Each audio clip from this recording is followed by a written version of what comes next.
កម្មវិធីរសៀលថ្ងៃសៅរ៍ទី7 កុម្ភៈឆ្នាំ 2026 ត្រូវនៅថ្ងៃ 5 រោចខែមិញឆ្នាំម្សាញ់ស័កប្រាសាទពុទ្ធសករាជ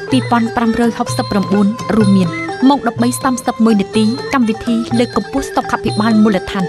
កឹងធ្វើលើកកម្ពស់គុណភាពពិនិត្យជំងឺនៅមូលដ្ឋានម៉ោង 13:50 នាទីភាពយន្តប្រទេសក្រៅរឿងឈោងចាប់យកក្តីសុបិនម៉ោង 14:35 នាទីនាទីមិត្តរបស់កសិករម៉ោង 15 នាទីសិល្បៈជួបជុំឆ្នាំថ្មីម៉ោង 15:30 នាទីបទជកា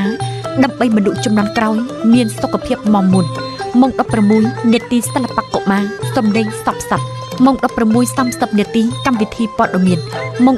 16:50 នាទីភាពយន្តប្រទេសក្រៅរឿងដោះរបាំងមុខម៉ោង 17:40 នាទីបទជកាជីវភាពរីកចម្រើនក្រោយមួយអាណត្តិមហាសន្និបាតបកសូមអញ្ជើញទស្សនិកជនរងចាំទស្សនា